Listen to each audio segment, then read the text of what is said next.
Good evening, everyone. You changed my angle. Welcome to the second annual StoryShare.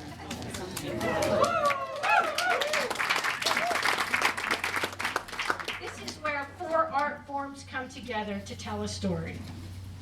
First, I'd like to give a big thank you to the Next 50 Initiative, West Elk Community Foundation, and the CU Boulder Playback Ensemble for helping to make this program possible.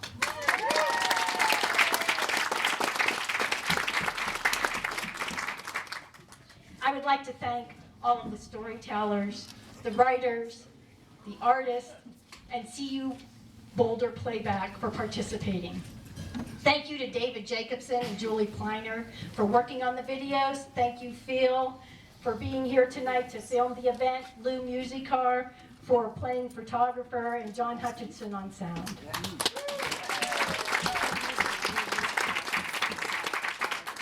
Now, each person involved in this program was given a creative license with their interpretation of the original story. So for each part, you will probably see and hear different things from the original story. And I invite you to watch the full videos on our website. It's right at the top of the, if you just scroll down a little bit, all of the videos are right there, the links to them. Last year we had stories of some of the first families to settle in this area. But we all have stories to tell. And this year we decided to invite folks from different decades to tell their story.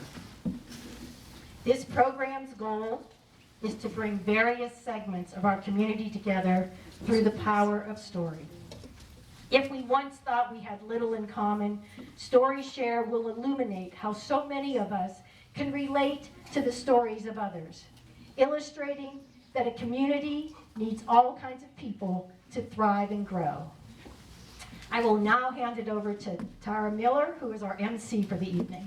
Enjoy.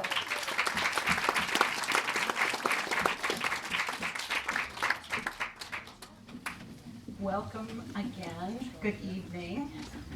Afternoon, really feels like, huh?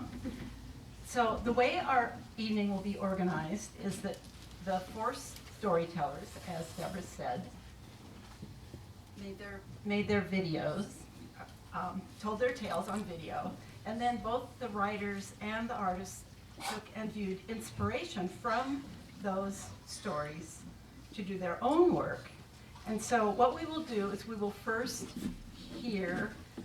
introduce the storytellers, and then we will hear an excerpt of the audio, and then first the writer will come up, and then the artist will come and talk about their piece of work, followed by CU Boulder's Playback Theater. So, and there will be an intermission between the 2 storytellers. So sit back and enjoy. Our first story comes from Sheila Mackey. The Mackey side of her family arrived in the area in 1907, and the Alancos arrived in 1914. And yes, she is proud of their long residence in the valley.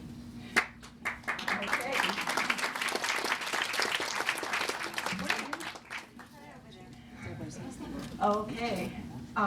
Both the Alancos, am I pronouncing Alancos right? Sure, yes. Both the Alancos and the Mackeys immigrated from Finland, and she's also proud of that heritage. Both families knew each other in the Finnish community in Bowie, Somerset, many decades before she was born. Sheila, will you please stand and wave at people?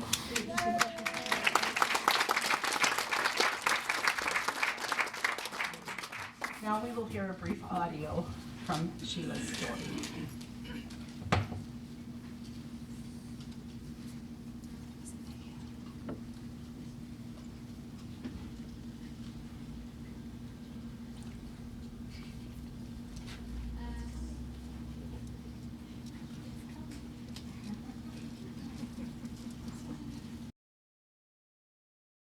My name is Sheila Marie Alanko Mackey.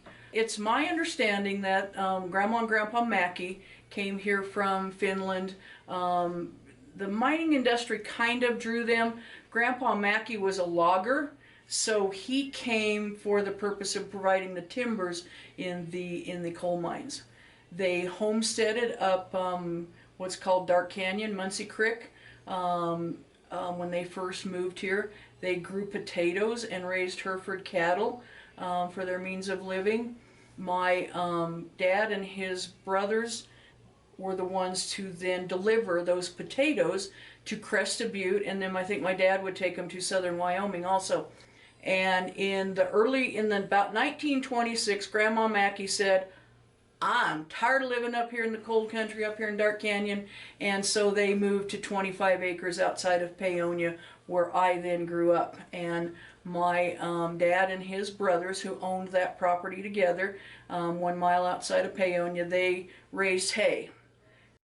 Mother's side of the family, the Aloncos, that I know that story much better.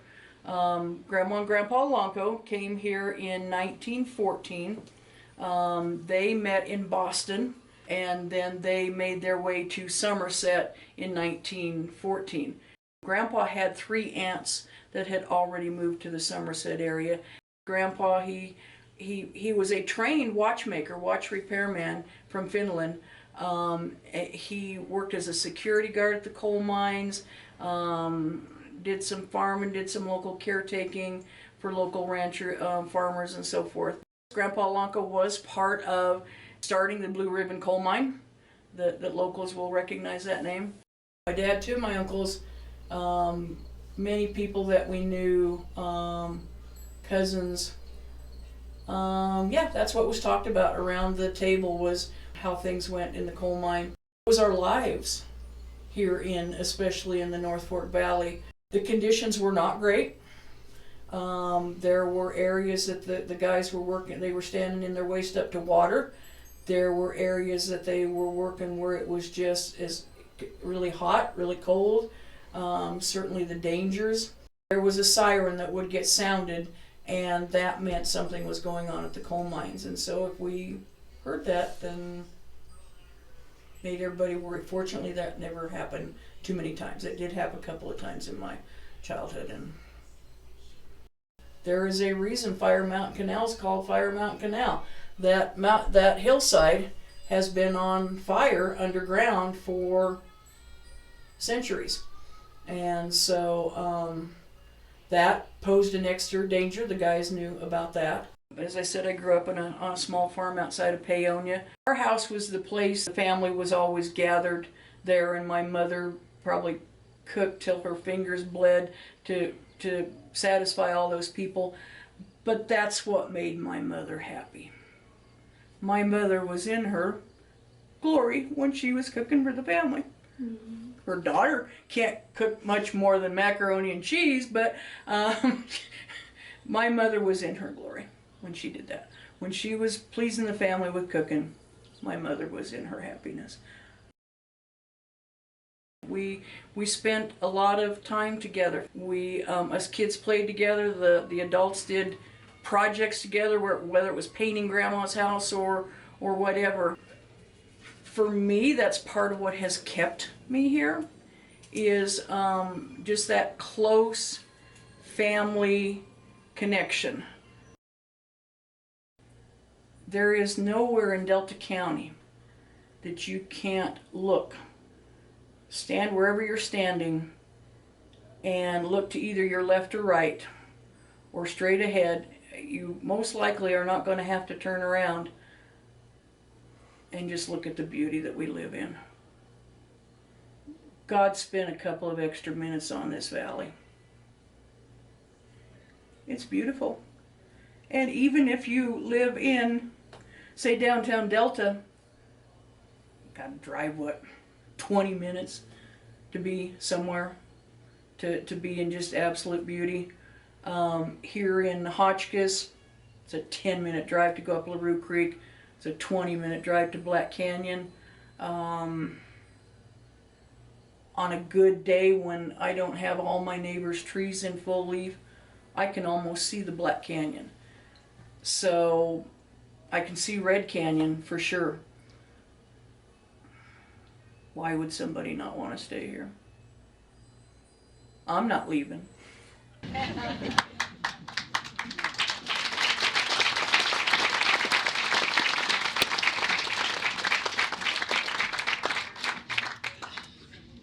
Our writer responding to that story is James Shaw.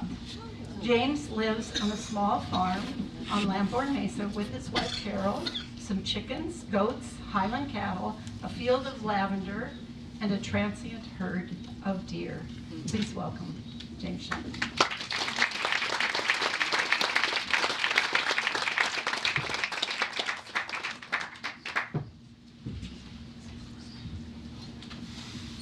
Thank you very much. And my regards to the Mackies and the Aloncos. So I watched the video, and this was my response to that video. It's entitled Staying and Leaving. Sheila Marie Alonco Mackey begins her story on the video by declaring, "I'm 100% Finnish," a claim I imagine that is not shared by many in the North Fork Valley. Her mother and father are, of course, 100% Finnish, as were her grandparents, who immigrated to the United States from Finland. Sheila concludes her story on the video by asking, why would anybody not want to live here? Followed by her unequivocal answer, I'm not leaving. Sheila may not be leaving for all the good reasons that she enumerates. However, her ancestors left, and they left often. They left Finland, they left Minnesota, they left Wyoming, and they left Dark Canyon. Staying and leaving seemed to be central to Sheila's story to me, and they were ideas that deserve some attention, especially because Sheila laid down the rhetorical challenge when she asked, why would anybody not want to stay here? Because I'm interested in staying and leaving, I'll take her question seriously. So there are many, including Sheila's ancestors, who found compelling reasons to leave wherever they were. Why not stay? Well, there was my neighbor Mike and his wife. Mike, like Sheila's relatives, had worked in the mines for many years, enough years at the West Elk to earn himself and his wife a retirement. They lived directly across the road from us, here on Lamborn Mesa, in a very nice manufactured home that was deposited there on the site the same day that we closed on purchasing our property. The site, by the way, was the former site of the Lamborn School, which left at some point, leaving a very nice building site. Our house has stayed on its site for 118 years, but buildings, like people, tend not to leave of their own volition. That was 13 years ago that Carol and I left someplace, but that's a different story. One day I looked out and I see that Mike has put a for sale sign in his front yard. A couple of days go by, and one winter afternoon I met Mike at the mailbox and expressed my surprise at his decision to sell. I asked him, why is he leaving? He told me that he was buying a 30-foot fifth wheel RV and a new diesel truck, and he was going to strap a snow shovel to the RV, and he was going to drive south until someone said, what is that thing on your RV? Presumably, Mike will then be ready to stay. But I was talking about staying like Sheila is staying. So I have another neighbor here on Lamborn Mesa, formerly known as German Mesa, where a number of rovers and mine riches settled after their German ancestors left Germany. This neighbor has several hundred Black Angus cows and bulls and won't be leaving anytime soon. And snow will be the least likely reason for abandoning cows, hundreds of acres of Forest Service grazing allotments, and a long family history. By comparison to my neighbors, we, my wife Carol and I, are Johnny-come-latelys. On our 30-acre farm, people have asked me, will we leave the North Fork Valley after we have been here for 13 years? And I tell them, I plan to leave this house and take up residence in a forever plot of ground that we purchased in the Paonia Cemetery overlooking the North Fork Valley. I'm staying, but staying was not in my history. By the time I was in the 10th grade, I'd been in 9 schools. Leaving became the norm, beginning with my dad, who was the only one in his family to leave Ogden, Utah. He broke with a family tradition of staying. His mother and father lived with his mother, who was one of 7 wives of Lot Smith, a captain in the Mormon battalion, who, by the way, left Illinois to follow his religion. The first leaving by my dad was only the beginning. He subsequently left Parley's Canyon, Salt Lake, Albuquerque twice, Morgan, Springville, Spanish Fork, Fort Collins, Lakewood, Lafayette, Bangkok, Thailand, and Virginia. No, he was not one step ahead of the law. He was pursuing a career in the Soil Conservation Service, otherwise known today as the Natural Resource Conservation Service. My mother, she disliked leaving. For her, leaving meant that she barely had time to organize house, kids, schools, and friends for the most recent move when it was time to pull up stakes and move again. However, my mother was a private person, and the only place she was happy to leave was Morgan, Utah. Morgan in those days was a little smaller than Paonia, and as Sheila has observed, in a town like that, everyone knows your business. For me, leaving not only meant friends I had made, but now I had to look forward once again to being the new kid, who now needed to find a way to make friends with kids who were doing just fine before I arrived on the scene. Staying is a choice, and leaving is a choice, neither inherently superior to the other.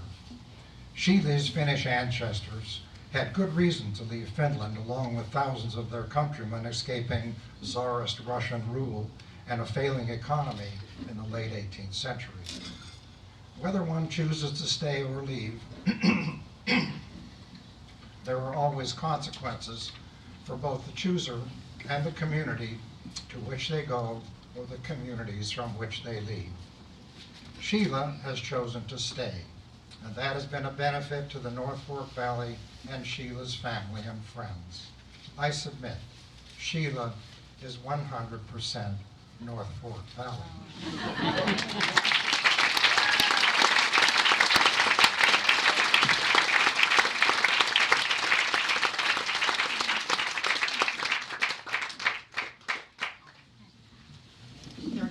There are two artists for the story. The first one is Susan Capps.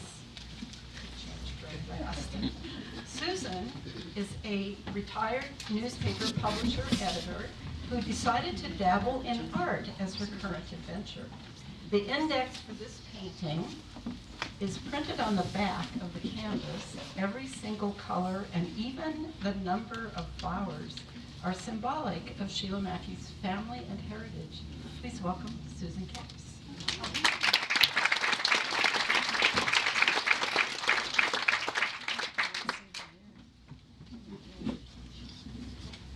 You know, I'm not sure why, but Susan is not here.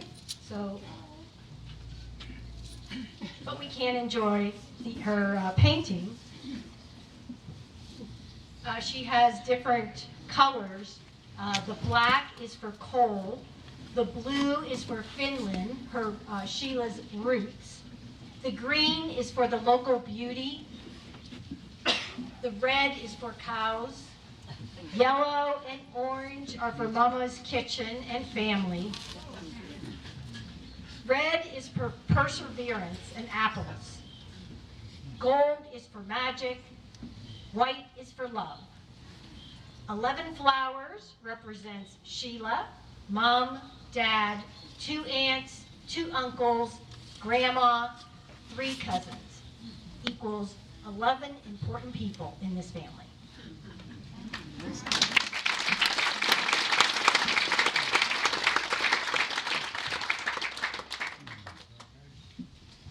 Now, the second artist for responding to Sheila Mackey's work is Cecilia Calderon, who took on this project because it is something that has meaning, and She says, "It is always good to push your artistic boundaries."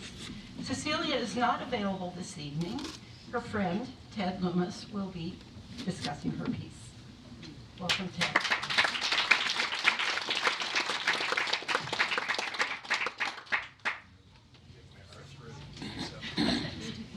Hi. Thank you. First of all, and I forgot the name already, who's the gal that did the video? Julie Kleiner. Is she here? She's not. Oh, anyway, thank goodness I watched that this morning, because I told Sheila that I had in my creative mind a Japanese woman named Sheila Maki, or perhaps Hawaiian. And so any inane jokes I might make about sushi just wouldn't work, and so I guess it's lutefisk or something like that. Anyway, I'm really honored to be here to represent Cecilia Hinojosa de Calderon, my dear friend, fellow artist.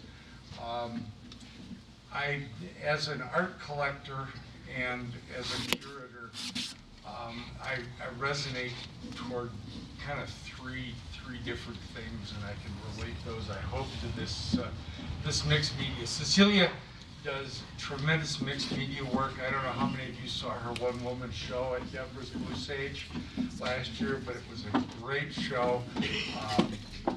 She combines generally metal and textiles together, and in this case, she got into the history with it. She's got the blue ribbon on here for the Blue Ribbon Mine. She's got coal, she's got pine cones.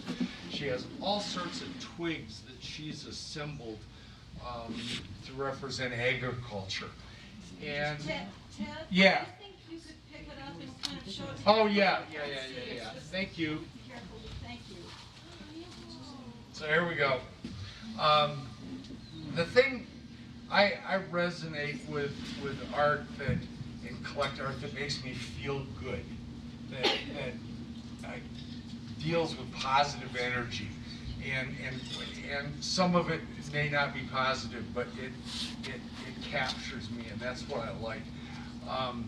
This is deep history. I don't know how many of you have read William Least Heatmoon's book, Prairie Earth, but that's a book about the deep history in the tallgrass area of Kansas. And this whole project, to me, is just deep history, and I love it. I love the different ways that we're going about telling Sheila and the other folks' history. The other thing I look for when in my art, and this is very subjective, but I like art that keeps on giving. I like deep art. I like art that maybe after I've owned it for 3 or 4 years, I'll see a composition here. I'll see some differences that I've never noticed before.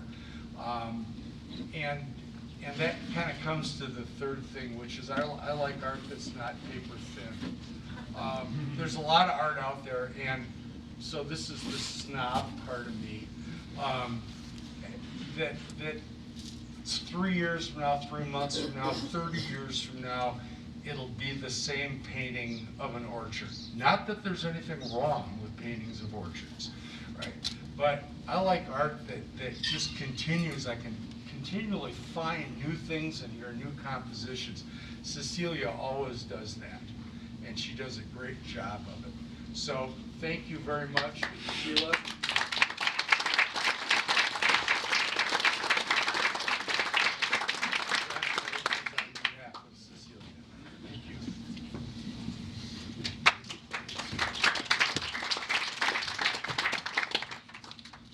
So now, please welcome CU Boulder Playback Theater for their take on our story.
the deep histories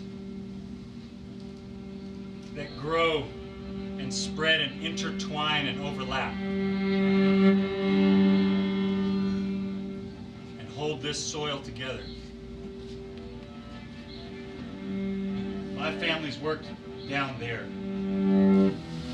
in it. My family's disappeared underground.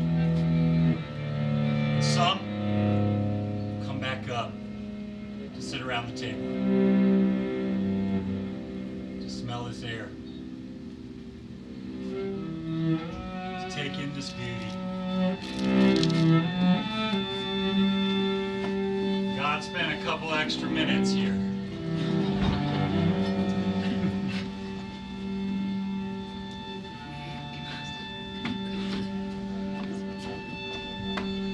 Why do people stay?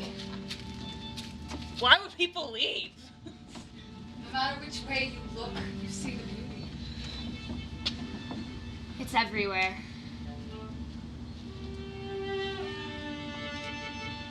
Feels good.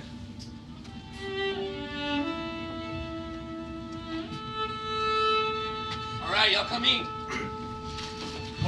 If you leave hungry, it's your own fault. You know that. Come in. Thank you. Looks so good. All good to go. Come on. Woo! You too. A long day. Is there any dessert? I'll get it. I'm so hungry. That's all right. You go ahead and get settled. Nothing like it. Histories run deep, and hearts grow large around the table. Mom was in her element, in her joy. In her glory. Y'all do. You know, Mom, I'm gonna need some more. What do you want, baby? All of it? Mom was pissed. All right. I can only do mac and cheese, but Mama knows. And it didn't happen often, but occasionally, you hear it? The siren.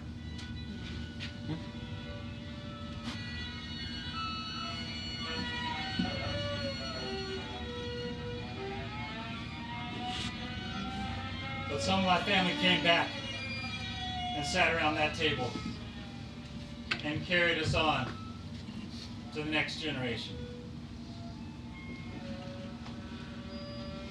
There are stayers and there are leavers. There are stories that cross oceans, continents, centuries. They build upon one another to make a community, to make a life, A home. full of every And beauty. Right here in the Norfolk Valley, where all of us get to call home. I mean, look around. Why would anyone leave here? After all, I'm actually 100% Norfolk Valley. You don't have to look far. Look to your left, right now. Look to your right. There's beauty. Community here. Why would we ever want to leave? We're staying right here.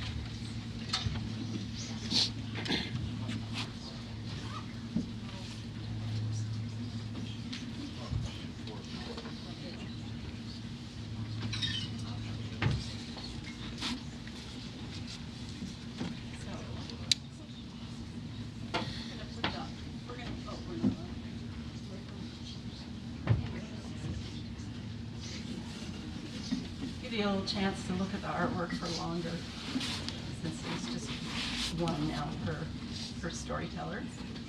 Our next story comes from Gretchen and Robin Nickoloff. Robin and Gretchen are celebrating 50 years of living, working, playing in and for the North Fork Valley. Together they raised 2 sons here and have worked diligently to protect the natural environment of the Western Slope. They have survived financially by Robin building custom homes and cabinets, while Gretchen worked for 18 years at High Country News, all the while hoping that their endless farming chores would someday provide a bit of net income. Alas. These are their words.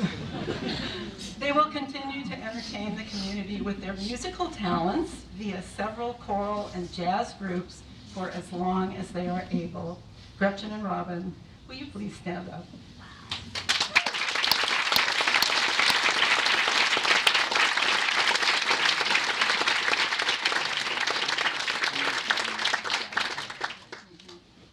Our writer responding to the Nickoloff story is Steve Harper. Steve is a retired attorney from Hotchkiss who dabbles in creative writing.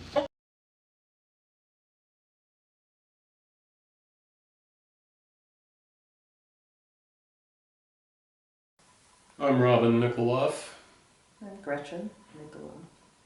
So we were living in Boulder, and our son Jason had been born there in September of 1971. At home. I guess we would have been described as hippies. I had very long hair, and anybody that had long hair was called a hippie. So one day I was in the Boulder bookstore and saw an ad, handwritten ad posted to the bulletin board, advertising a fruit farm for sale in this valley. That we'd never heard of. We'd never heard of Paonia at the time, but my brother and I had been kind of looking around at potential land to, more open space was what we needed, for one thing. So we ended up driving over here, and we pulled into this valley and came over McClure Pass, which at the time was just a dirt road. We looked at this farm that was for sale just this side of Bowie. Thought we'd try to meet some people here. We thought, wow, this is a cool place. Very friendly people, even the old timers. So anyway, we ended up moving over here to Somerset and rented a house. It was very hard to make a living here during those days, early 70s. I was doing things like digging graves, cleaning the Fire Mountain Canal for $1.60 an hour, which was the minimum wage then. And, picking up some carpentry jobs. Somerset was very interesting. At that time, most of the coal miners were members of the United Mine Workers of America. And we could relate to them because I used to be in 2 different unions when I was in college. It was really good to get to know some of these old-timer miners up there that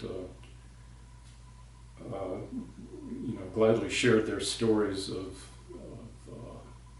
how things were in Somerset. It used to be a company town. Pre-union, things were pretty grim for the miners, but yeah, they were really sweet to us, and they adored our little boy. That might have been why they were so welcoming. We had a cute little kid. And I'm proud to be known as the first hippies in Somerset. And of course, hippies now has kind of a pejorative sense to it, but as I mentioned back then, anybody with long hair was a hippie. We met some people who ended up buying this first farm that we looked at. They invited us to live there, and life then was it was rather remarkable how this community of young people, recent newcomers, developed this sense of community.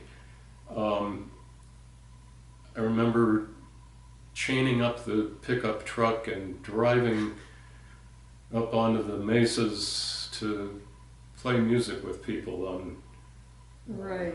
There was barely TV in this valley when we first moved here. I think maybe you could get one channel if you had an antenna that went up high enough. I feel like every Sunday we would go to somebody else's house, and or there'd be a potluck somewhere, or somebody was wanting to play music, or charades. Remember all the time we played charades with people? Anyway, making our own fun. Because of the lack of in-home entertainment, as people have now, there was really quite a remarkable social scene going on with the hippies. Back in the day, the building, which is now the Belmont building where KVNF is housed, was Joe's Bar. We used to have the best dances at Joe's Bar. Wild hippie dancing. The boogaloo, the funky chicken. I don't know. The twist. Those were fun times, and it was really sad when it closed. One of the, to me, amazing things about this valley is the way it's improved itself. The art scene here... I think there always has been one. Yeah, there has, but it's more supportive now. And so wonderful to see these young people moving here and start farming and making a go of it. Young people who are coming remind us of us, in a way. And it's not just young people. I mean, old people remind us of us. And, I wouldn't live anywhere else.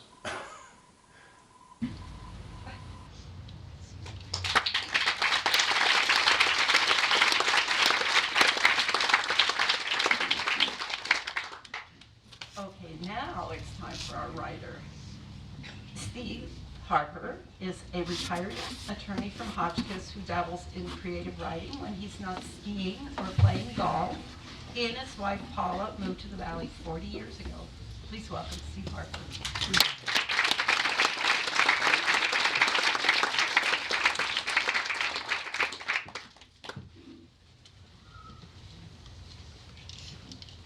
Thanks, John. I think so. Okay. It's a great pleasure to honor Robin and Gretchen, and I'm going to concentrate on 3 phrases from the interview. The first one is a statement that I didn't think was broadcast this evening, but at one point Robin said McClure Pass was just a dirt road when they got here. Robin and Gretchen tell us that when they arrived in the North Fork Valley in 1972, 50 years ago, McClure Pass was still a dirt road. Some additional context. 1972 was only 5 years after San Francisco's Summer of Love, only 3 years after the Beatles broke up, and when Richard Nixon was still busy covering up his involvement in the Watergate break-in. It was before the Eisenhower Tunnel opened, when, as the Nikoloffs tell us, McClure Pass was just a dirt road. Said another way, The Nikoloffs landed in the North Fork Valley before Microsoft Disk Operating System, well before cable or satellite TV, before cell phones or the internet, years predating Google, Netflix, Amazon.com, Snoop Dogg, Beavis and Butthead, and the Kardashians, before pods, pads, podcasts, or pickleball, and before Don's Market sold anything labeled organic. The Nikoloffs started their life here before Wiki anything, when encyclopedias were still a shelf of books sold door to door, when McClure Pass was just a dirt road. The Nikoloffs say they were the first hippies to settle in Somerset. That was a gutsy move. But they report they found the residents welcoming and supportive. Now, I don't know when a frontier is no longer considered a frontier or when newcomers are no longer considered as pioneers, but I think we can use their words and refer to the Nikoloffs in terms of the history of this valley as hippie pioneers. That's generalized and simplistic for sure, but as a label, it probably applies to many others of you out there. You know who you are. Like many of us who followed the Nikoloffs, they were running from John Cougar Mellencamp's little pink houses of suburban America for a chance to realize John Prine's Spanish pipe dream. Blow up your TV, throw away your paper, move to the country, build yourself a home. And so they built their own home on Sunshine Mesa, raised their family there, discovered firsthand how growing fruit can be a better tax write-off than a viable business opportunity, and tossed themselves wholeheartedly into preserving the valley's natural resources and bettering this community. Those of you fortunate enough to know Gretchen and Robin know of their extensive involvements and contributions. They were active in Delta County's League of Women Voters, Western Colorado Congress, the Conservation Center, formerly known as WZRC and Nanfria, and active in breathing life into the valley's cultural icons like KVNF Radio, the North Fork Freedom Chorus, and the Blue Sage Center for the Arts. When McClure Pass was still a dirt road, the Nikoloffs, some of the valley's first hippie pioneers, saw opportunity, found what they'd been looking for, and set out to create a life well lived. Second phrase, digging graves to live here. Robin says when he and Gretchen got here, they had little money, and to make ends meet, he cleaned the Fire Mountain Canal for $1.60 an hour and even dug some graves at Paonia Cedar Hill Cemetery. Digging graves to live here. Now that's commitment. I join Robin in his sentiment that he would live nowhere else. And a big part of that, in addition to the quality of the people here, is the realization that somewhere else we'd miss the daily gift of living in the shadows of the West Elk Mountains. Literally, during a spring sunrise, you can see Mount Lamborn's shadow cast over the cattle grazing on midway pastures. As the sun seemingly works its way up from behind, the shadow recedes and dissolves into a brilliant bucolic North Fork morning. That celebrated view of the mountains gives us a sense of continuity and a sort of psychological grounding, reminding us of our insignificance, like meditating to ocean waves or staring at the Milky Way. We also know living in these mountain shadows puts us in close proximity to recreation opportunities at elevations where the sky is a dazzling deep blue, unblemished by pollution. We also know the snows that collect in those mountains represent a significant part of the Colorado River watershed and its 1,500-mile trek to California and Mexico, making cities and salads possible, even, we hope, during a mega drought. Last year we had family visiting over the holidays. Their friends in Pennsylvania called for an update. During the conversation, one of our visitors trained his phone's camera to the view of snow-capped Mount Lamborn and Land's End from our yard. The back east callers exclaimed, "It looks like a painting." Indeed, an ever-present, ever-evolving natural painting, a constant inspiration, a daily aesthetic reminder of why some of us would dig graves to live in the shadows of the West Elk Mountains. And the third phrase, newcomers remind us of us. Robin and Gretchen have noticed, as have other aging hippie pioneers, that many young people are still clamoring to move to this valley. The Nikoloffs say these newcomers remind them of themselves. New faces, willing, as their predecessors were, to take risks, whether raising yaks, baking bagels, running a juice factory, a craft brewery, or a food truck, finding and creating what works to make it here. Because we've grown so fond of this remote, unique, and by all measures, special community, growth and change provokes in us aging hippie pioneers some natural nostalgia for the good old days. But I see new energy, new dreams popping up out of the soil. To you new pioneers who are accustomed to a paved McClure Pass, I believe the Nikolaus would join me in asking you to cherish the valley as they have, preserve its resources and values as they have, and keep it unique. To all you newcomers, and you know who you are, know that Gretchen, Robin, and all of us hippie pioneers wish you the best. And know, as much as we may lament changes, you remind us of us. Thank you.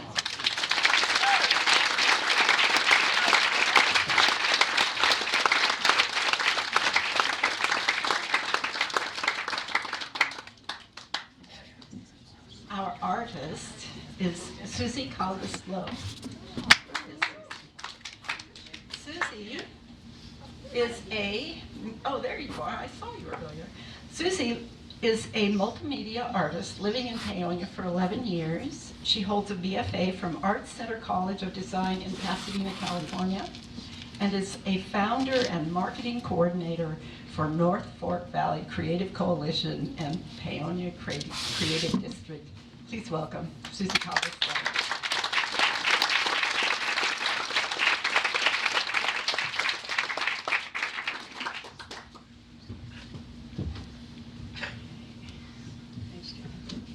Hi everyone, I'm Susie.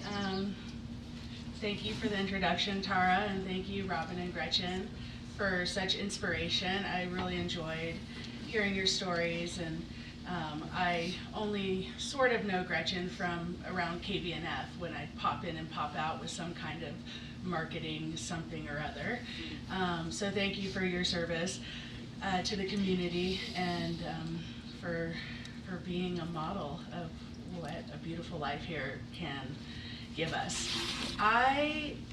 So it's interesting, my art here reflects a few of the stories that you didn't hear tonight.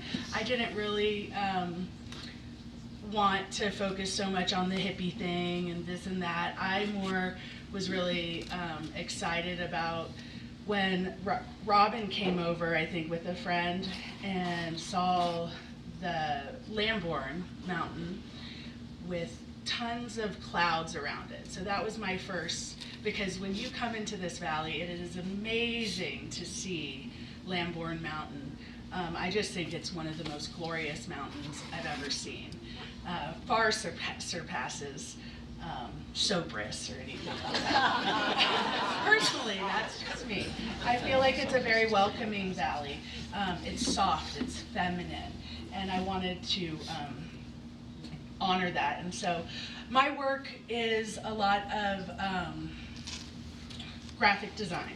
So this is a digital collage. I do a lot of drawing and painting in Photoshop. And I do a lot of graphic design around the valley. I do a lot of branding, and I've worked here at the Blue Sage when I first moved here. I work for the Learning Council, Creative Coalition. I've done stuff for the town of Paonia, Voga, just lots and lots and lots. And I am moving in a direction of going back to my roots of being a painter. I recently am renting a studio here at the Blue Sage. So I can hold it. Okay. So one of the other stories that Robin and Gretchen told was their first attempt at being orchard fruit farmers. And one year they had tons, had a really good crop, and decided they had an opportunity to sell these apples in Ohio. And they drove, I think Robin and a friend drove to Ohio. It was really, really cold. It was a free, and you didn't hear this, but go to the website to hear this, or just listen to me.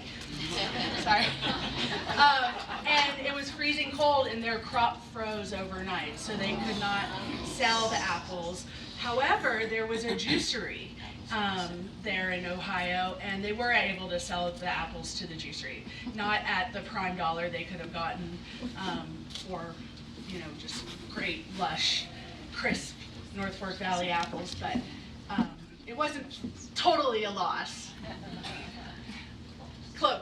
But then there was a greater loss, and this kind of resonated for me because it harks to the West Elk Mountains, and a herd of elk came down, like the largest herd that they had had in the valley in many, many years, and they girdled all the trees, these elk, destroying the trees. Girdling is when they fully use their horns or whatever they do, and oh, they eat it. Oh, okay, they eat it, and then that situation kills the trees, and they had to replace all their trees. My husband Jimmy and I live on 11 acres just outside of town. We bought Perry Harding's old place 4 years ago, and we have some beautiful, we have only 4 or 5 100-year-old Jonathan apple trees. And so I did include our little homestead down here, our little pathway to our chicken coop, and this is one of our apple trees. And then at the end, Gretchen said something so beautiful about what a wonderful valley this is. So I do like to play with typography in my art, so I didn't want it to stand out too much. Actually, I had it standing out a lot, and my husband said it a little much. And then I also harked to the coal mine when they first moved here after living in Somerset. They stewarded a property that Jim and Rita Lang live on to this day, and the railroad divides the property, so I wanted to give homage to that. So yeah, that's the piece, and it's printed on aluminum.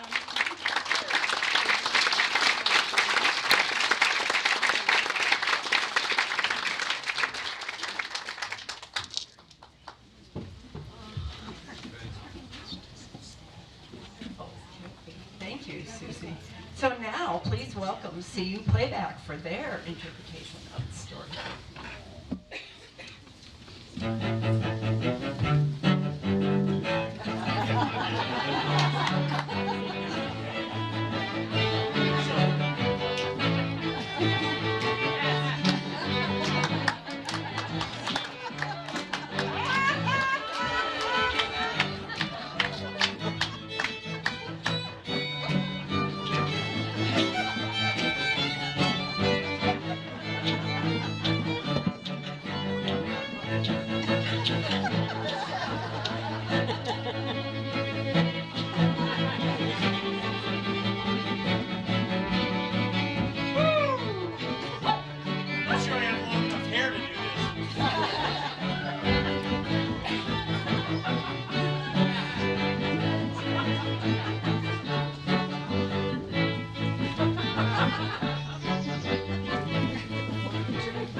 Sun comes up, draws a line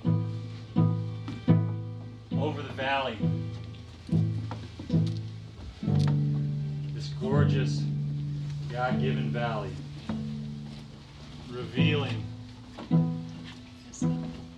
unspeakable beauty. I think we should go there. What even is that? It's time to find out. Okay. We could try some fruit farming to stay here. Oh yeah. Apples, right? That's what they do. I think so. Right? Apples? That's gotta make money, right? We'll dance to the apple thing. Great. Perfect. Yep. Great. Thank you. Thank you. Yep. Okay.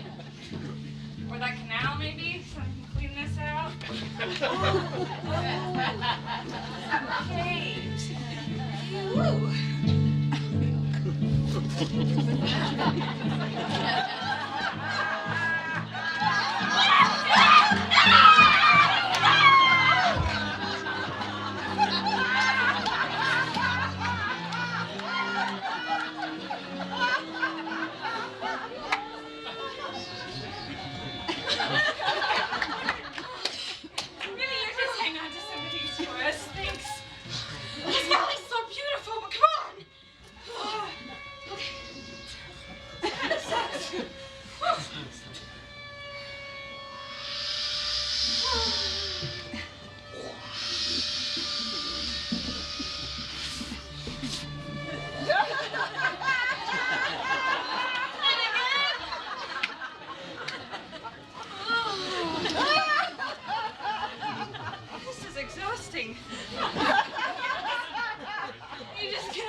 Well, are you sure digging graves is worth this?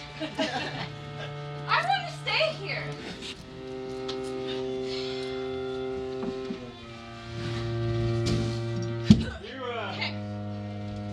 You folks seem to be having some troubles. What gave you that impression? We got this. Well, I'll tell you what, your boy sure is cute. Yep. You know, you kind of got the golden pass when you got a cute little kid. You know, no matter how long your hair is. Maybe enough of a pass for us to be the first hippies in Somerset? We don't use the H word around here. I'll tell you what, you know, we're fixing up some victuals over at the house, so why don't you come on over and we'll see to it you never go without a meal. That would be great. All right? Please. And we'll help you with them trees. Great.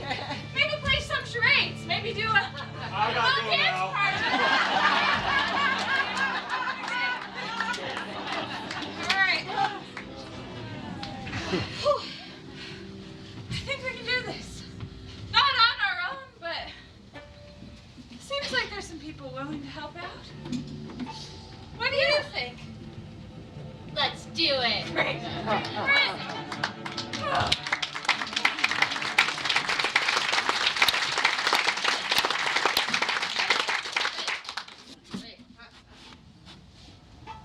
Are we the old timers now? We don't say the O word. So this is North Fork. Yeah, I think it's a really lovely place, babe. Yeah. I could start a juice factory here. Do some organic stuff. Yeah. Organic's all the rage. Yeah, no, we got this. Yeah. Just hope the people around here like us now, too.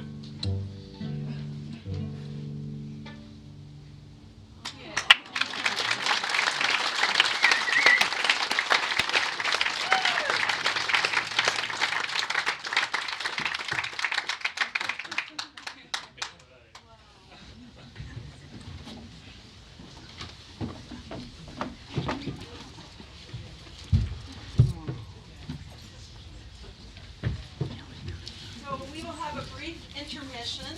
Do we have some, Like 5 minutes, 5-7 minutes. Yeah. there are bathrooms through the gallery here and also behind the bar. You can also get a drink and no food, right? Okay. So take a little intermission and we'll be back for 2 more stories.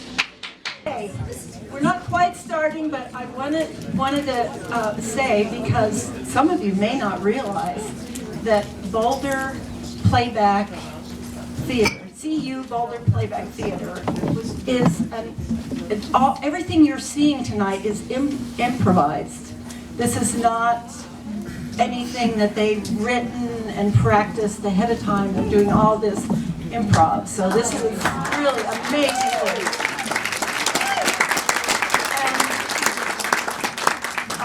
I'm just so grateful that they're here. And it makes it so much fun. Okay, it looks like those drinks are coming out, and so people are ready.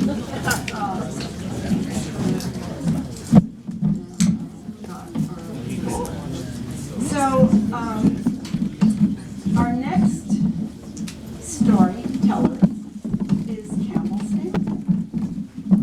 Campbell was born and raised in the Chicago area in a musical and artistic family. As he grew up, he enjoyed listening to various local and distant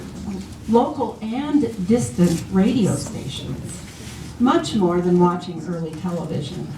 The voices and sounds he heard on the radio allowed him to conjure up a mind's eye vision of what was actually going on somewhere far away. These experiences and other events involving radio and his love of music all had a direct influence in leading him on the pathway to the North Fork Valley and starting KDNF in 1979. Please stand, Campbell.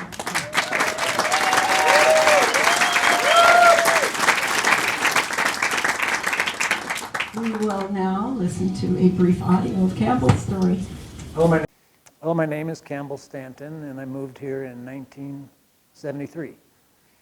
And when I came here, I was interested in fruit farming and learning how to do that. And over the course of a couple of years, I decided to start a radio station here. So that's what I did. Well, I was living in Denver, and I was working for KCFR as a volunteer in early 1970s, and I decided I had enough of the urban situation scene, and I wanted to move out to the rural area. And so I came out here with the idea of starting a radio station in these valleys here. And initially it was for Delta and Montrose, but life's currents took me elsewhere. And so it wasn't until '77 when I moved back. Well, actually I moved back in 1975, and in 1977 I started all the paperwork for a radio station based here in Paonia. Well, when I moved here, it was pretty obvious there was nothing much to listen to.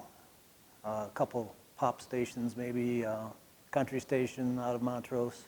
Really nothing, unless you listened to shortwave or something. There was really nothing. We had no satellite, no internet, no nothing back then. You know, we listened to music on records.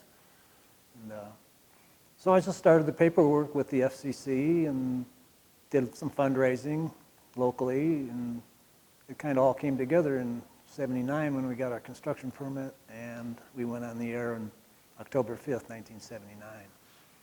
Well, I'm often asked why public radio versus just a commercial station, and I'd never felt much for commercial radio. I never really enjoyed it. I hated the commercials. I hated them a lot. And when I was going to Syracuse University, I was in a class that was called Introduction to Radio Journalism and Broadcasting. You know, I thought, okay, this is a good place to start. And this is before I had any idea of a radio station here. I didn't even know about Paonia, really. But the tone of the class was totally commercial. The instructor said, unless you have a deep, booming bass voice, you're only going to get a C in this course. I thought, well, right then and there, I said, well, that sucks. You know, that's not what it's all about. And when I moved to Denver, I guess it was '68, I got involved with the University of Denver community for a beginning public radio station. It was 10 Water. And that's where it all started in 1969. So I kind of fell in love with the format, you know, the freeform radio, especially freeform radio, and it all took off from there. And I used a lot of that training I got in Denver to help me get it going over here. We're on there 24 hours a day around the world if someone wants to listen to it, or us and lots of other stations too. But we're available on the internet, and I think that makes it really cool when you're out there in Tokyo or say, I want to make a pledge, and you call in, become a sustaining member. It really makes our day down there for sure. I feel good about where it's at. 40 years ago, I would have never thought, you know, we'd be sitting here recording this conversation. I never thought it would be, I'm not going to say it's big, but just, I love the way it's run. It's very professional, and I love to listen to the programmers, and it's very much one-on-one, which is something I always wanted it to be, is a one-on-one communication with the listener.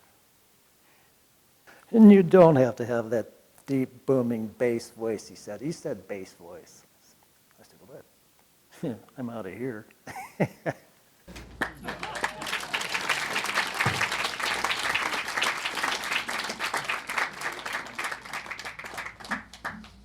Responding to Campbell's story is John Hutchinson. John is a local, world-famous singer, songwriter, artist, and stage designer, as well as a pretty good stagehand tonight. Please welcome John Hutchinson.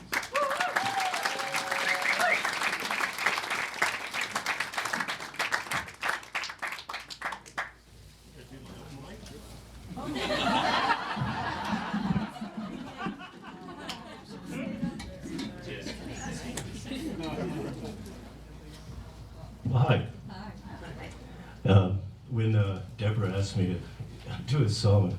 She didn't tell me who, she just sent me the video link. And I saw it, oh God, it's just Campbell. And if you don't know Campbell, he's a pretty darn good percussionist. So we've got to play, could you turn my vocal down just a touch? I'm louder, I have that cheap voice. Anyway, so Campbell and I got to play together through the years, so that's always fun. So anyway, I don't know if you know it, but Campbell's radio name is Scramble Canton. So I titled this song, The Ballad of Scramble Canton.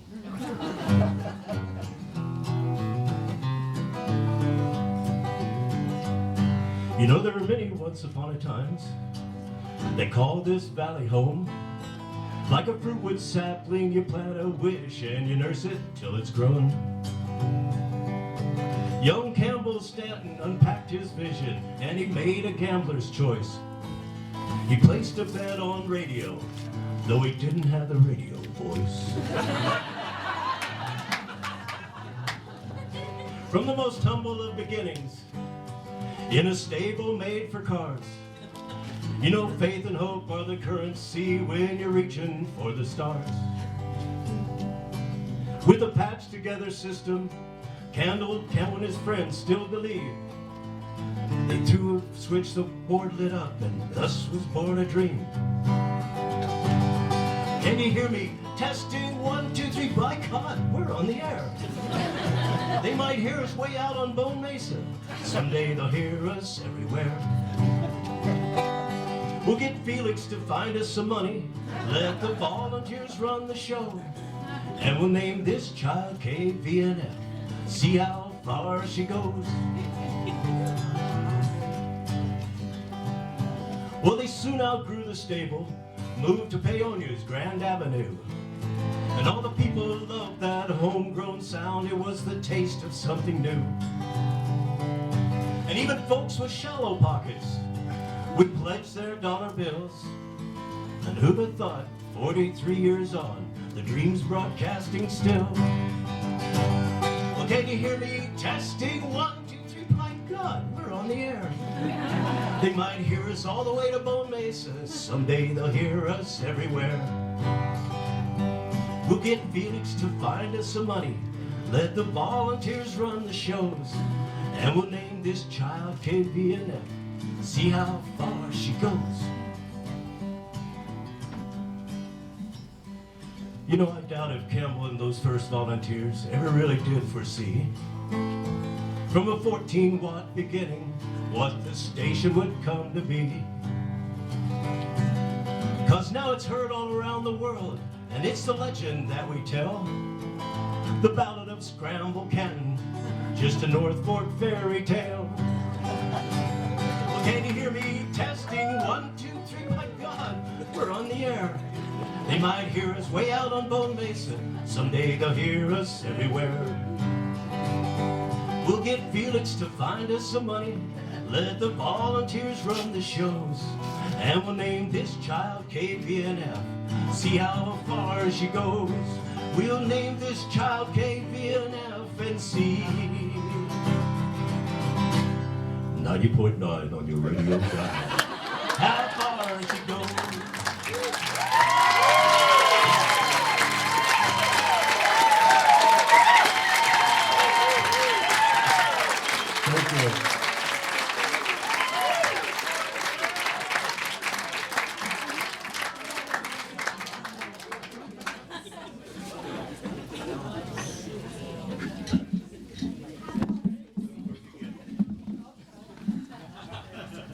I'm one of those DJs that doesn't have that voice. There are quite a few of us in this room. As a matter of fact, thank you, that was wonderful. I'm just going to add this because it didn't get told. In case anybody hasn't figured out, K Valley of the North Fork. It took me like 4 or 5 years before I figured that out. But there it is, Valley of the North Fork. So, our artist is Susan Stanton. Susan Stanton. Susan Stanton is a Colorado native born in Denver. She grew up in a creative family and then moved to the North Fork Valley in 1974. Her studies include photography at Colorado Mountain College, fine arts at Colorado Mesa University, various art workshops with advanced mentors. Susan participated in KVNF's pre-launch, then volunteered as a DJ and was active in community fairs. Please welcome Susan Stanton.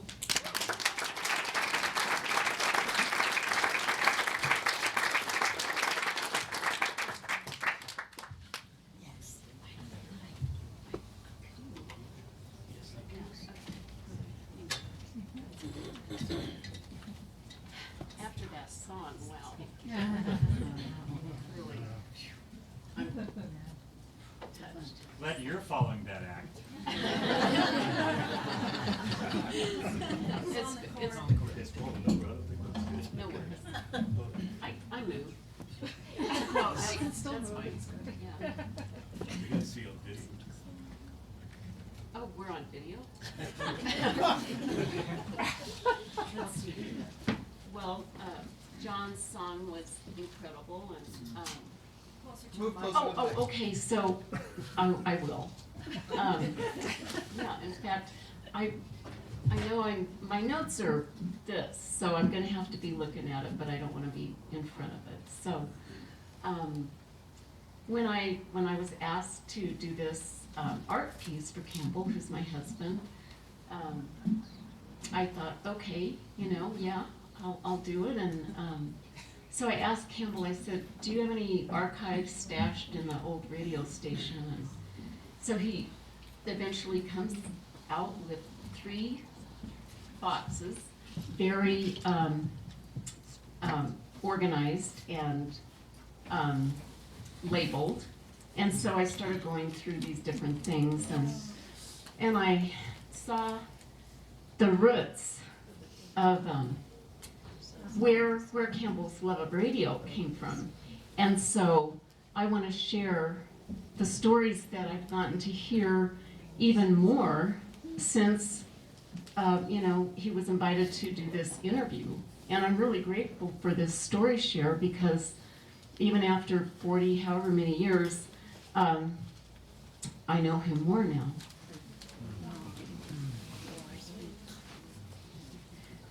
And so the bottom piece down here is actually a big band, and his father is the conductor in the band, and it's from Yale.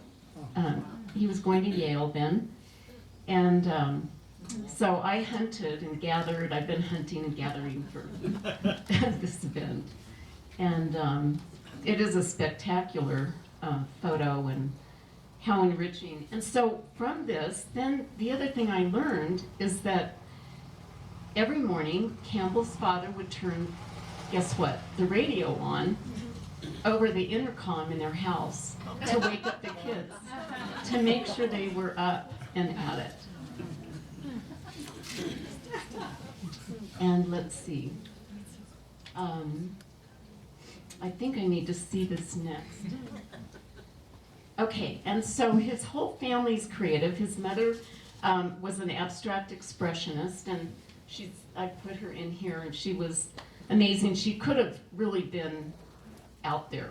She could have made it quite big, but she pretty much stayed to her studio. But I know that she did show some of her art at the Chicago Art Institute, and she did have a show on her 90th birthday, thanks to Campbell's brother and his wife, who really put that together for her.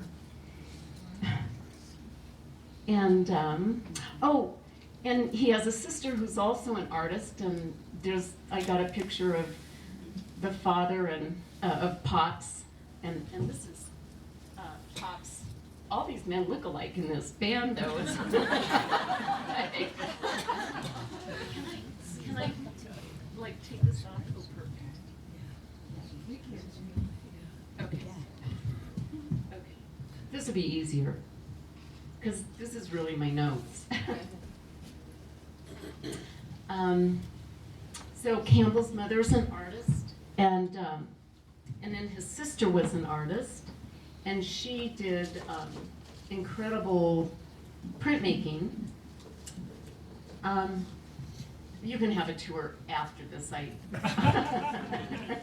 But when I met Campbell, we were actually on a hike coming down, well, it was a Mount Gunnison supposedly group hike, and we had never met. And he, well, made it up to a certain point, and I didn't even attempt it because they all kept saying, go back, it's just too scary. So little would I dream that me, who was born in Denver and grew up in La Junta, would marry somebody from Chicago.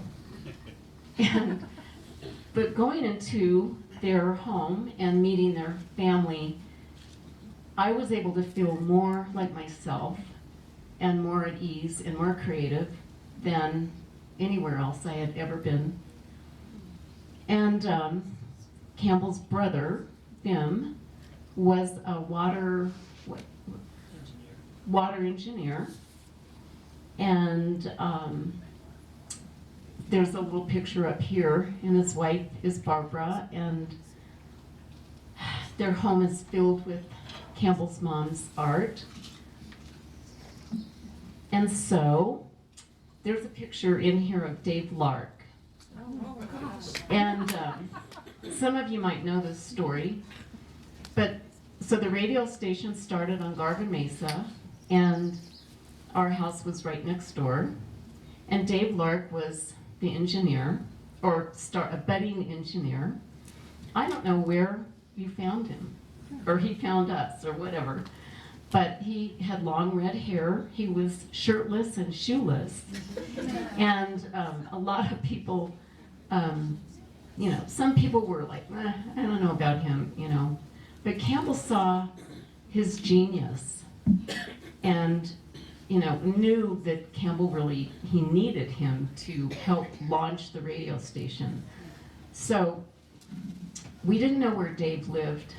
Campbell thought Dave maybe just had a sleeping bag and slept in one of the dry ditches up on Garvin Mesa. So one time, Dave came, well, not just one time, he would come to do his radio show, but this particular evening, I had made a batch of cookies. So I thought, well, I'll take a plate of cookies out to Dave.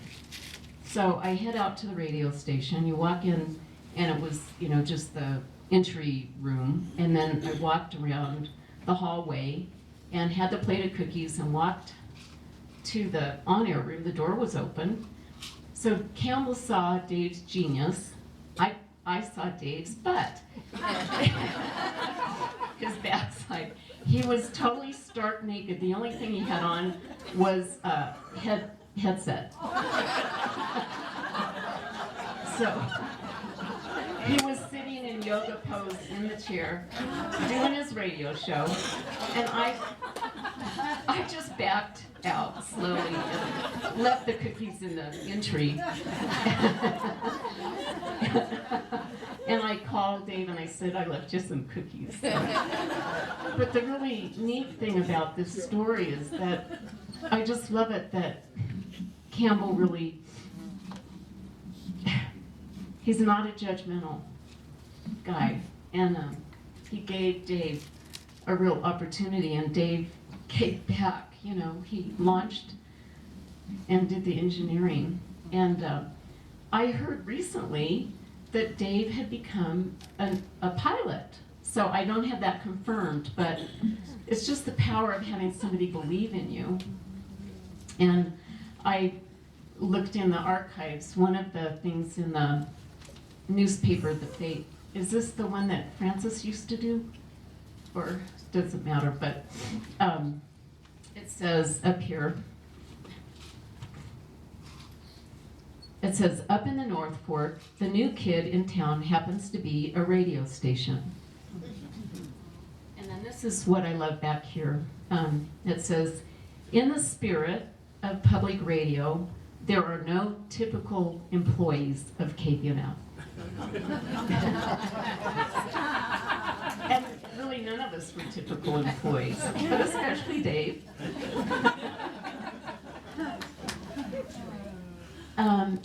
And so let's see. Okay, so this is a picture of the little radio station up at our place. And then, so Felix Belmont showed up in town and got to know everybody, and fortunately loved the vision that Campbell had. And then Campbell's brother lived here. He moved here. Francis, some of you knew him, and he was a photographer. And he is doing fabulous art right now, so be sure to take a peek, because he sent me some photos of his beautiful art. And this is Campbell and Francis drumming.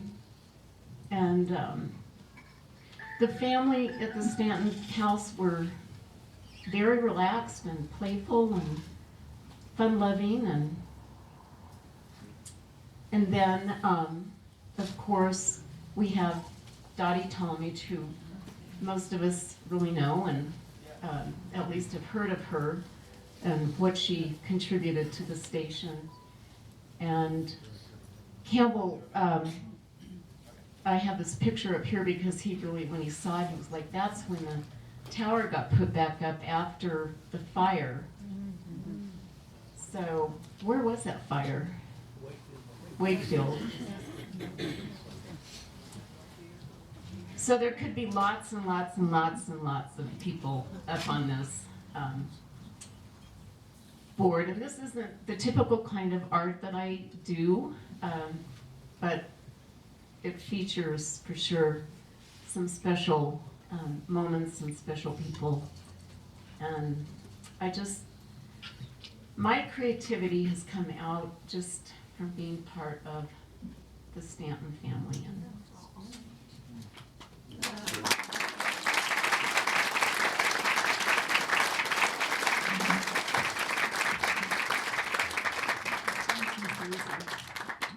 That was quite wonderful. Yeah, I remember after that fire, my radio was on all the time, and all of a sudden this little 10-watt sound came in. They put up this, they dug up some old, I don't know what they're called. Power. Anyway, it's great. So our writer, no, it's time for CU. It's time for CU Playback, our improv group. Thank you. Come on.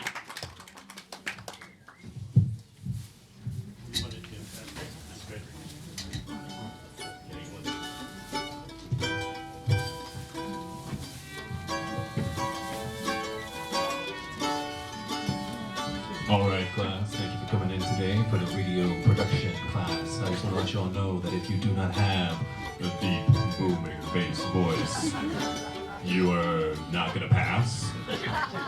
Your hopes are not going to work out. And, you should probably give up on this career path, even if you're going to try really hard. But, anyway, thanks for coming to class, kids. We'll see you at midterms.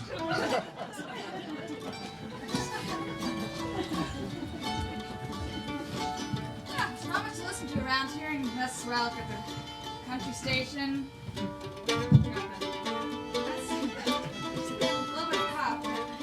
Well, welcome to KMRCIAL Radio, commercial radio, where we have the hottest, newest, latest, poppest thing on the moment. Wait a minute, it's the next moment. Welcome to KMRCIAL. Now it's time for an ad break, and we're going to talk about all the things we want you to buy, and now back to the music. No, there's more commercials. I forgot about all the commercial radio. I want community radio. Where is it? Could be here. Yeah, it could be here. All we need is, a little bit of money and station and testing. 1, 2, 3. Hello there. We're welcome to 90.9 KVNF. You can figure out what that stands for in about 5 years. All right, everybody. Thank you so much. We'd like to thank our generous donor, Felix, for continuing to give us money, chorus after chorus after chorus. Thank you. Hey, what's this? Hey, you hearing this? I never heard this. This is something new. Yeah, throughout the North Fork. Absolutely. We have wonderful music, and it's all curated by volunteers.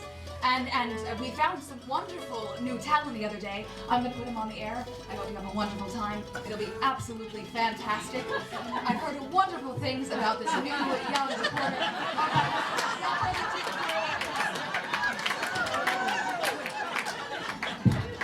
So thrilled to be here. I gotta tell ya, this is just like the most groovy thing. And I'm just gonna chant for you for a bit. I'm feeling really in my body. And I love to have my body here on the air. This guy is brilliant. I can feel the connection. Can you feel it? Are you feeling what I'm feeling? That is a true North Fork connection, folks. Thank you so much. Thank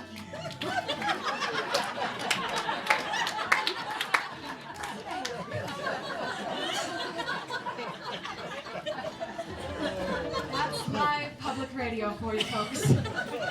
All right, and let's just keep the music going. We are here 24 hours a day, 42 years in Paonia. Let's take a listen. We have a listener from all around the world. Hola, estoy en España y quiero pagar dinero a tu estación. Yes, we would gladly take your donation. Thank you so much. Thank you for having us here and letting us listen to you and listening to us for 42 years. صباح الخير. أنا سامعاكم من هناك من مصر. ممكن أتبرع لكم بأي حاجة؟ Absolutely. Thank you. Thank you for your generosity. Really appreciate it. Buonasera, buonasera. Io vorrei donare alla stazione vostra. No, davvero, ma sentiamo ogni sera. Bellissimo, grazie mille. Thank you for your generosity. And thank you for your generosity for 42 years. お金をもらってください。 And thank all of you for hearing us and let us hear you. For this whole time we've been able to make music together. Thank you for sending it out across the airwaves, across the years. Who knew you could reach this far with one dream and one sense of community?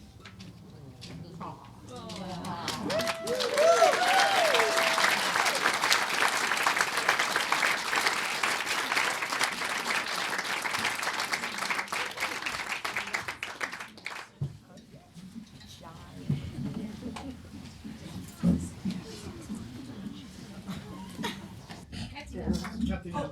Oh, please stay. Catinella. Oh, Catinella. Oh, yeah.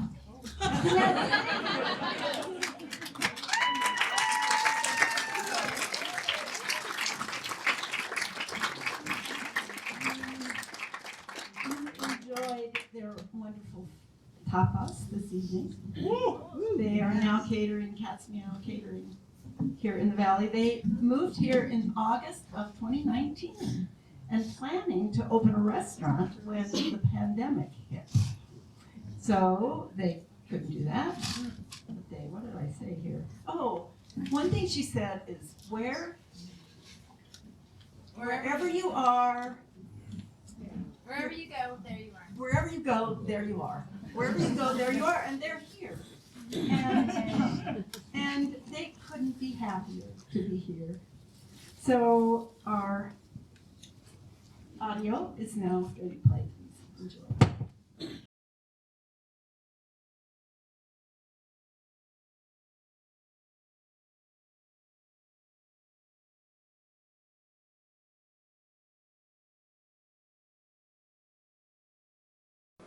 My name is Jessica Catinella. I was born in Glenwood Springs, and I lived over in the Roaring Fork for quite a few years. And then something called us back to Paonia. There was a lot of people calling us back, telling us about it for years, right? Mm-hmm. That's very correct, yes. Mm-hmm. How about you? Who are you? I'm Francesco Catinella. I'm originally from Italy, Sicily, matter of fact. And I moved to the state in 1996. Came here working for my uncle. We opened up a couple restaurants, and I just came here for vacation for 40 days. And thought I met Jessica, my beautiful wife, and I fell in love with this country. I love the mountain, and it's a great adventure every day to see the mountain. We moved here August 19th of 2019. Well, we stayed out at the trading post for several months when we first moved here because we were so enamored with the schools that we just took this leap of faith, and Addie and Greg offered us a place to stay there, and we did it. It was just the strangest kind of decision that we've ever made, but we love this valley, and it really has been a blessing. Mm-hmm. And it's shown us what community really means. Yes, community, and really the love. We can see the love on people doing the street and the cars, and just to be real people. They're looking at you. It's not like everybody is in the goal. I mean, they know you there, and they offer you a smile, no matter if they know you or not. It's a really, really great community. Really cool to see people that live life. Although we don't have a restaurant here yet, we have been discovering all sorts of new ways to support our family here in the valley. Now that is a lot of piecework, which I think that if you came here on a wing and a prayer, then you know about piecework. So let's see. Yeah, the Cat's Meow Catering. The Cat's Meow Catering is is our little business that we have that we're kind of just doing off to the side and helping cattle and help people around, go hunting and we're gonna start the soup club, learning to preserve and canning and dehydrating food and helping fermenting, trimming apple trees, and it's a wonderful, give you back to what a human they used to be doing. It's fun, and also is it's lovely to help people that they need, and it's work for trading. It's kind of cool. You work for something, you get something back, and the money between. It's just a different experience. Really, the abundance that the land provided us today. Always we wasn't looking for something like that, and we found pretty much here in Peonia. The abundance and the food and the climate was just amazing. I mean, where direction you're looking for, you see, fruits, apples and pears and cherry, and people grow garden, and you see animals everywhere. You see cows, and it was just amazing. It reminded me a lot of my home country, where the summertime is just blooming everywhere with energy and blessing, just really neat. What's that? I don't have to say, you love it here, don't you? Yeah, I do. Yeah, I do. I do too. Yeah, I do. It's peaceful, for sure. I think I've learned how to be a better friend from being here, because it's been an example to me so many times here what a friend really looks like. Mm-hmm.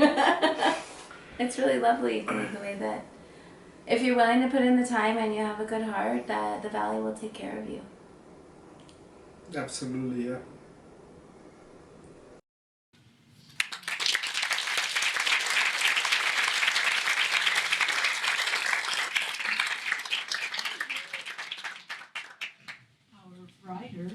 Marla Bishop. Marla lives above Crawford, loves to write, and takes care of a lot of animals. Yeah. Welcome, Marla.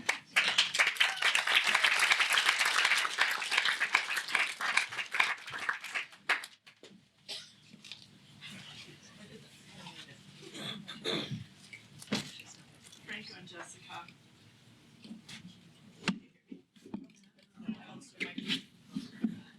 I never met Franco or Jessica or Pinky before tonight.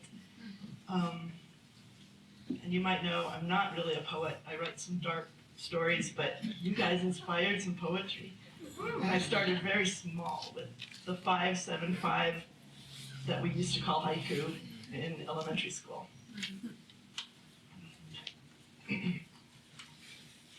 Franco sees her first. Those dimples she has. That smile. Jessica says, let's just say he's romantic. She thinks he's quite cute. He's a hard worker like me.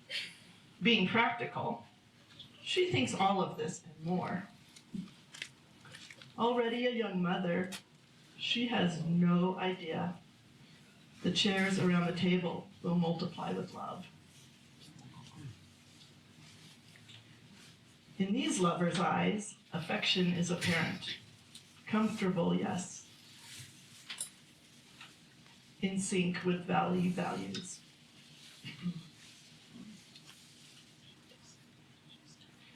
Around your table, that's where I can see myself. Sicilian style. The kids are loud, boisterous. All our hands are expressive. Meraviglioso. You're supposed to say that. This story was not shown in the video, or it was shown in the video but not. So this is just for you, Jessica. He loved your dreadlocks. A crusty one, Cowboy Bob. Not an easy man.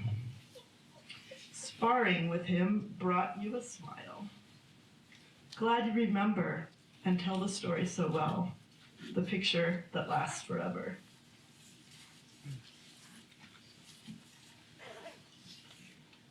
Neighbors soon coming. How fortunate they will be.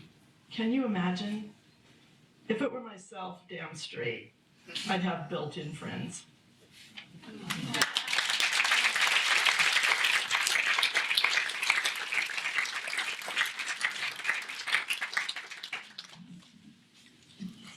Our artist is Dorian Bethune. Dorian teaches piano and has played the piano for over 63 years. She enjoys gardening, swimming, reading, and hiking. Her artistic endeavors started at a young age and keep her busy on a regular basis. Please welcome Dorian Bethune.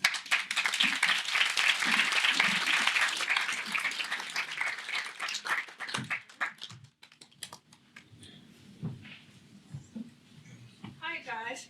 I met Jessica and Franco when they landed at the trading post and were cooking out there and managing the place for Addie, which was a minor miracle. So this is my painting, and I took from the story. Dorian, get closer to the mic. Oh, I can't yell that loud. Okay, sorry. Anyway, I took from the story. On the right, that cloud up there is Sicily. It started out kind of smaller and brown, but my daughter goes, "What is that?" And I said, "Well, that's Sicily." So I made it the cloud into Sicily. So that's where Franco's from. And then there's the sea that brought him from Sicily to Glenwood to meet Jessica. And then, oh, sorry. And so, anyway, so what it is I just painted their story, and I didn't put their 5 children in, which we started and talked about. But so things changed. But what I wanted to mostly represent was that they well, they had a really nice restaurant, 2 restaurants in Pueblo, and named Galeo's. Galileo's, and we tried to find pictures of that. But so anyway, what I wanted to do is the abundance. They came here for the education of their kids, their children, because our schools, our alternative schools are so great. They do draw a great amount of people to the Peonia area, and these 2 are a couple of them. Anyway, you can see from the painting, it just follows their story, and this will be their soup kitchen down below. Their daughter's graduating either this year or next year. The apple trees, the abundance, and the little heart. Okay.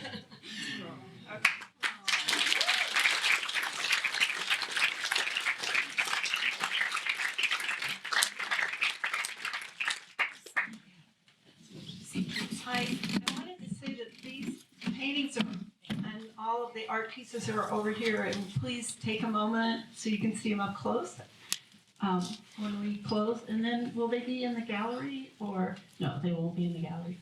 So you need to see it tonight.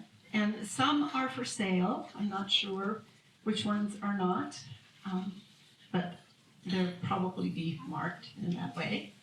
So didn't mention that before. I think that's all the announcements I have to make. Now, please welcome CU Playback.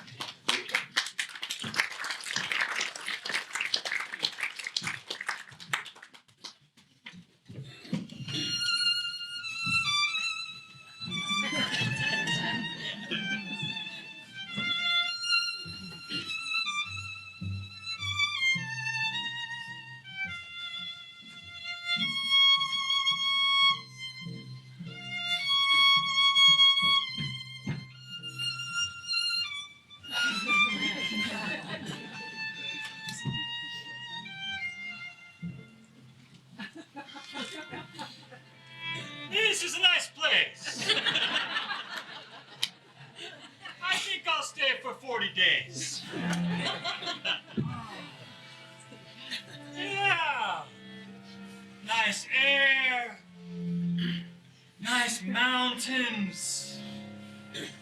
I can see 40 days.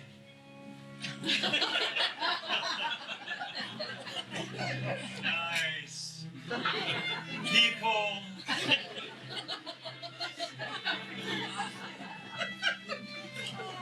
Buonasera, signorina. Buonasera.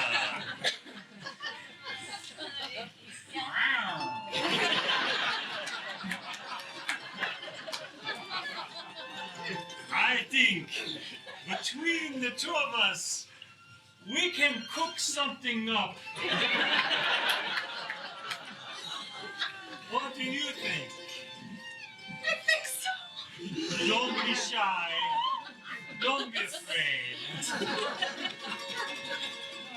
I think I feel something beautiful coming up.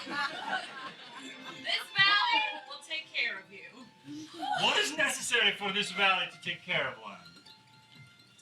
Good food? Oh, that we have in abundance.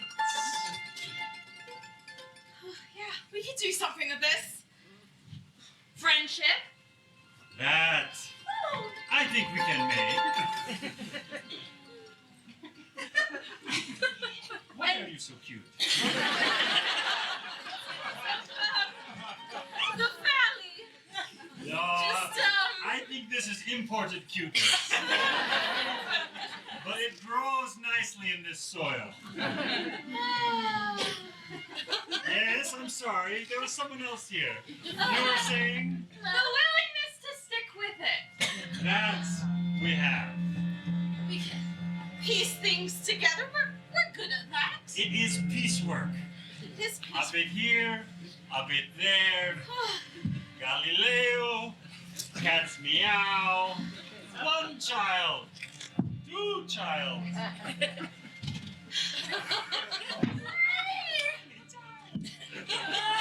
That is what makes a rich, happy family.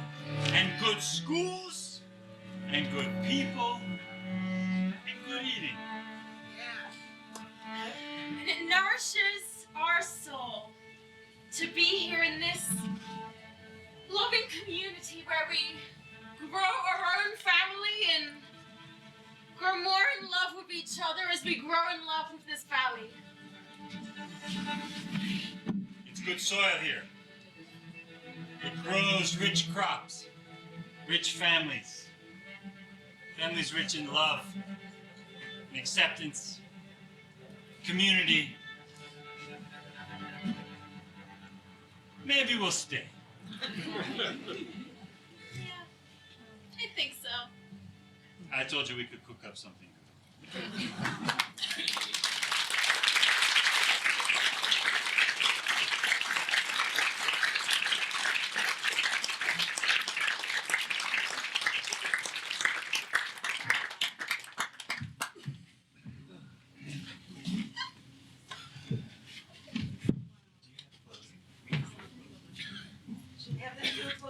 Yeah.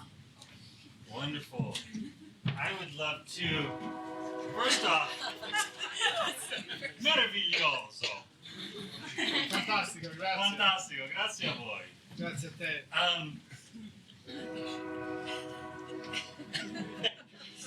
This, there it is, there it is.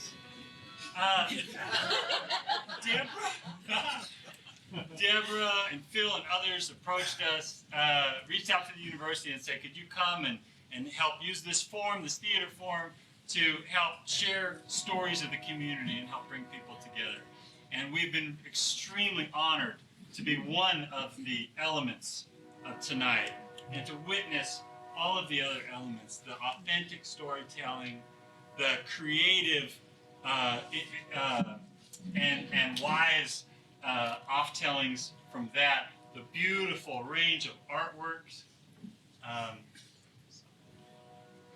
We'd like to close the evening by hearing from some of you. What did you witness tonight?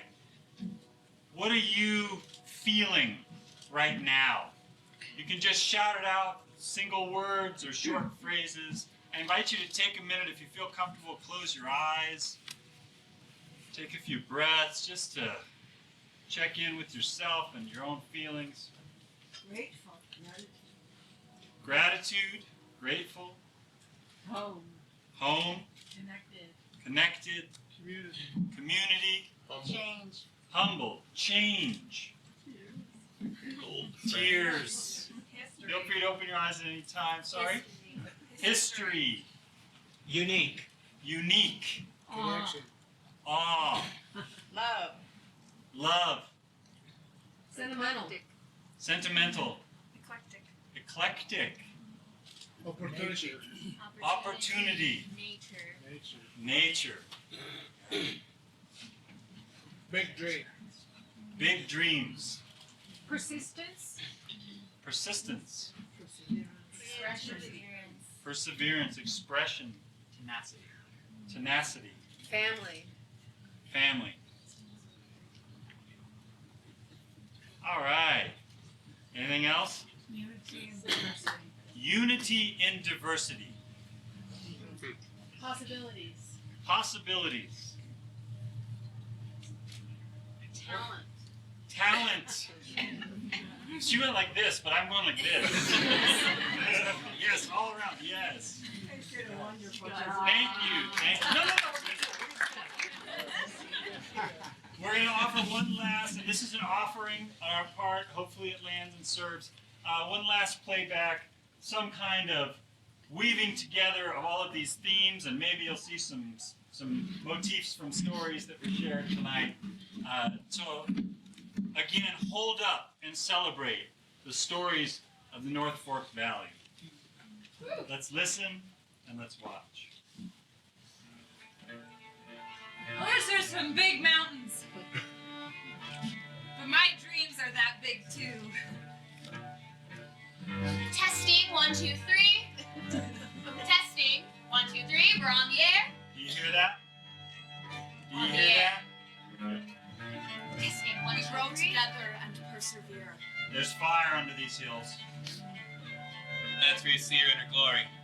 It warms these roots. That's where you see her in her element. Grows these stories. Why do we stay? Why do we share? It's a choice. Because we have roots and history. Why would you want to leave? I'm never leaving. I'm staying right here. I'm getting all the way there. We can do it. Have you seen this valley? Have you tasted this? Look to your left. Look to your right. There's beauty all around us. Here. Home. Home. Home. Home. Home.